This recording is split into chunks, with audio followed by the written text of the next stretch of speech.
ایک مرتبہ ہمارے آقا صلی اللہ علیہ وسلم مدینے کی گلی سے گزر رہے. کون؟ ہمارے آقا. ساتھ میں کہہ دو محمد الرسول اللہ.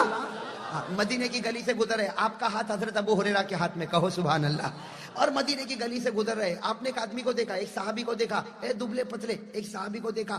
ہمارے نبی نے کہا تیرا یہ حال, تو دبلا پتلا اور تیرا گھر ور.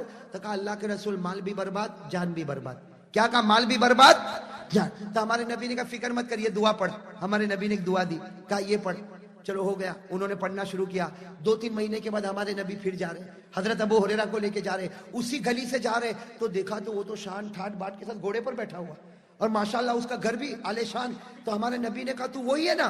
کہا میں وہی ہوں, لیکن آپ نے جو دعا بتائی اللہ نے میری جان بھی مضبوط بنا دی اور مال بھی مضبوط بنا دیا. ہمارے نبی نے کہا تو نہیں, اس ذات کی قسم جس کے قبضے میں میری جان ہے, قیامت تک کوئی بھی میرا امتی آئے گا یہ دعا پڑھتا جائے گا, اللہ جان سے بھی اور مال سے بھی ایسا مضبوط بنائے گا کہ وہ تعجب کرتا رہے گا, لیکن اللہ تندرستی دیتا جائے گا اور مال اتنا دے گا کہ گن بھی نہیں پائے گا.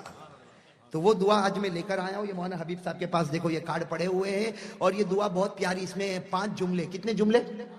پہلا جملہ کیا ہے؟ توکلت علی الحی الذی لا يموت الحمدللہ الذی لم يتخذ ولدا ولم یکن له شریک فی الملک ولم یکن له ولی من الذل وکبرہ تکبیرا.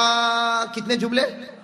5. تو یہ جس کو بھی ملے, میں قسم کھا کر کہتے کہ جب نبی قسم کھائے تو میرے کو کیا ہے بھائی قسم. میں بھی قسم کھا کر کہتا ہوں پڑھو, اور میں خود بھی پڑھتا. صبح 3 مرتبہ, دوپہر میں 3 مرتبہ, رات کو 3 مرتبہ. یاد ہو جائے پڑھتے جاؤ. تم پڑھتے جاؤ گے, خدا جان میں اور مال میں الحمدللہ مضبوط بناتا جائے گا انشاءاللہ.